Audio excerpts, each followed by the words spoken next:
Hi everybody, welcome back to my channel. It's an Amber thing. I am Amber.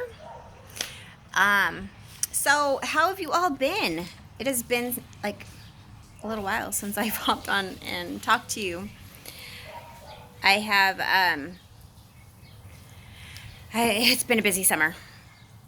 I'm so tired right now. I got up early for an ethics class, and I don't know how I got the time wrong, but I did. I thought it was 8 o'clock in the morning, and so I woke up at 6, and that's like way out of character for me during the summertime. And so I'm super tired, but I wanted to hop on and say hi. And I kind of wanted to talk to you a little bit about my videos. So I just kind of wanted to clarify on, what was the name of it? Jehovah's Witnesses or JW.org. They do it all for personal gain. There was a comment on that from an ex-witness, and she was just saying that, she didn't really agree with that. And so I kind of wanted to follow her up on the disagreement. And not, I know that sounds kind of weird, huh? I wanted to follow her up on the disagreement, but it wasn't really, I just kind of wanted to clarify some things.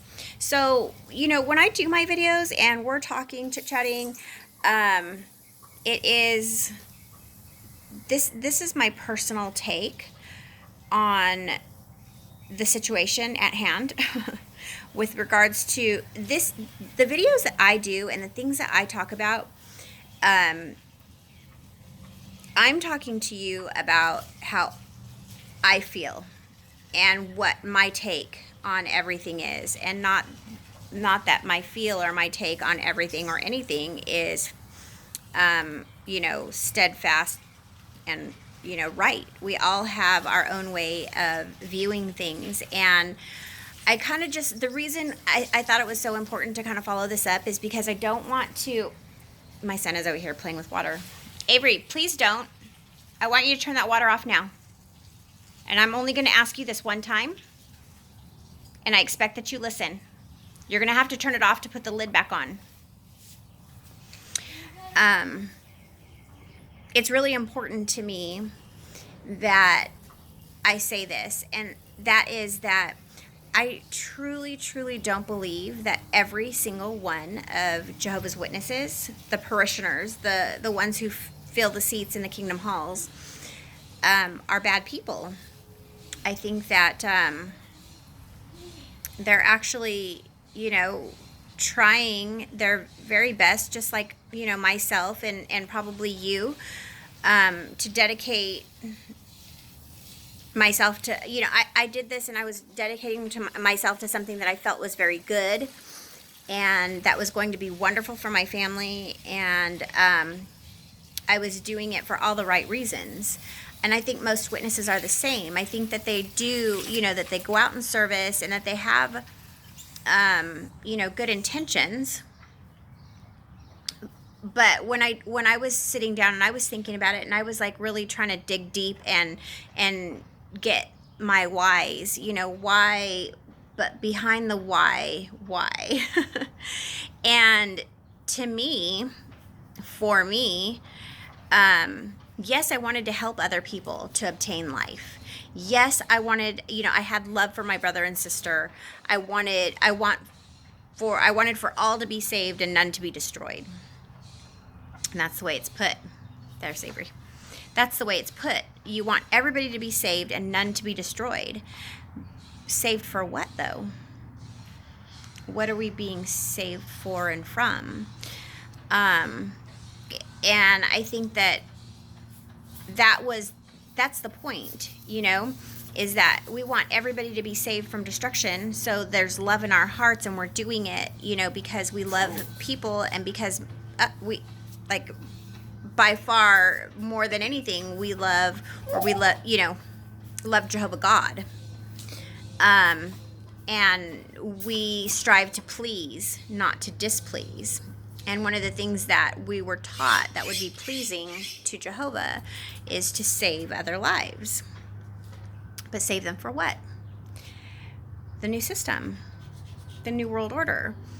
That was what it was. So when, I say they do it all for personal gain, at the end, the carrot that's dangling at the end is the new system and pleasing God. And that's my personal take on it. So I apologize if I offend anybody, by what I'm saying, but I'm not going to make the apology again. I'm making it now because I don't want to offend anybody. And if I haven't said it before, I want to say it now, is that this is my story. This is my vlog. This is my my perception of things. And this is how... Everything, you're everything. So, this is just one person's opinion, and I don't speak for everybody. I don't speak for every, ex-Jehovah's Witness, and I don't speak for, I don't speak for everybody. I can only speak for myself. So I just wanted to clarify that part, and, kind of put that out there, because it's never going to be my intention to ever, to ever speak for somebody else, and their perception of things. However, I truly do feel like, underneath it all, that it is really, the organization puts, a carrot at the end of a stick over there. And, that's what you're working towards, is you're working towards pleasing God and not bringing reproach on his name. And for that new system, because everybody wants to have a perfect life. I mean, everybody wants happiness, and everybody wants love, and everybody wants, no crime, and just peace altogether. So when we would go door to door, that is a lot of what we would preach would be, we would point a lot to Revelation. Oh my God, 21 verses 4. Is that what it is? I can't even remember now. It's been a while since I've looked it up. I need to get back to that. But that God would wipe every tear from their eyes, and that pain and suffering would be no more, and that all of those things would be done away with. So the other part was, there was a comment that was made on the video where I talked about life after the cult, and where I talked about my son and him not believing in God whatsoever anymore. And I was called hypocritical, and I also, this is another thing, is that I support my children, whatever their decisions are. They're adults now, the three older ones, 28, 22, and 21, they're adults. And so there's, I still do, give them my input. I'm their mom. I'm going to always do that. I love them. And when I feel or see something that I'm not sure, is the best for them, I'm going to speak up, and I'm going to, let them know how I feel. But in no way, shape, or form do I persecute my son for not believing in God. I don't condemn him in any way. I love him. He's my son. I would never, ever turn my back on him for any reason, not any reason whatsoever. None of my children. I love them all with all of my heart, every fiber of my being. I want to see them do well in life and be happy. All of them. All 5 of them. So, if I feel like spirituality is important to me, and I feel like it's positive in life, then, I'm going to share it with my kids. And if they don't accept it, then, they don't accept it, and that's okay. We're all individuals, and we all have to make our own choices and do the things that make us happy. We're a family, but I don't I don't lie in the bed of decision that they make, you know. So I have to, it's my job at this point, now that they're older, to let them know where, you know, what I think. That is my job. I feel like it is.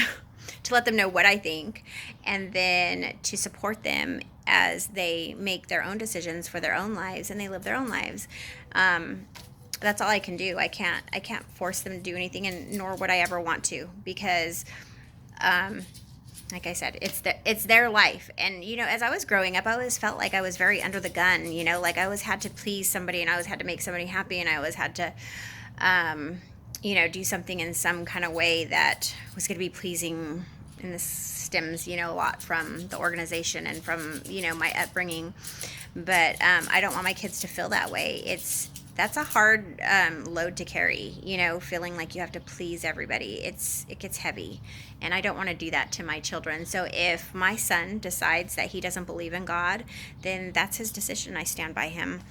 I may not, you know, agree or feel the same way, but I'm always okay to agree to disagree.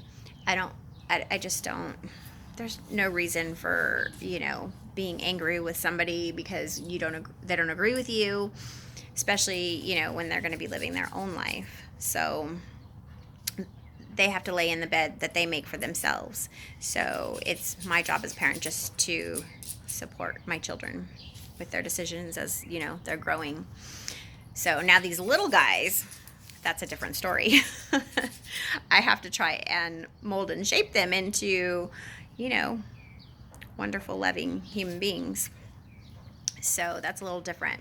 But I wanted to jump on, and I wanted to say those two things. I don't believe every Jehovah's Witness is a horrible person. I believe the organization as a whole is detrimental to families and to individuals. This is, you know, how I truly feel. But as far as the people that fill the seats in the meetings at the congregational level, I don't feel like they really realize what is going on. I don't feel like, I really don't feel like they would continue if they realized what was really going on, you know, behind the scenes at the corporate levels of this organization. So, for all of you witnesses who are coming on and watching these videos and trying to defend your faith, I'm not talking about you personally. It's not personal to an individual in the congregation. It is the things that I say are my take on everything as I've experienced being within the organization, and like I said, the research that I've done after being out of the organization. So yeah, I did have a brother that was watching the video and that felt like he needed really to defend his faith, and it makes me sad kind of, because it was like, without even seeing him, like just reading what he wrote, you could tell that wall had gone up, you know, like where we had talked about before in one of the other videos, you know, how there's a wall that comes up and you can't communicate with them any further. They just, you know, this brother wanted to defend the witnesses, and I respect that. You know, it's something he believes in and he wants to defend it. That's fine. I, however, do not agree with you, sir, brother, and I really wish that you would do some research. In any event, I got to get going because I have some things I have to go. But it was lovely chit-chatting, and I will be back. I really want to start doing a video a day again, and I know for sure after the kids go back to school, that's what I'm going to be doing. It's just, you know, when they're home, it's a little harder. And just, you know, like with the things that I've told you guys we've been going through, I kind of just have been reserving my time to spend with them and, you know, working and stuff like that. So I'll be back. Don't give up. Don't give up. Stay with me. Stay with me. Have a great and wonderful day. Namaste to everybody. I will talk to you soon.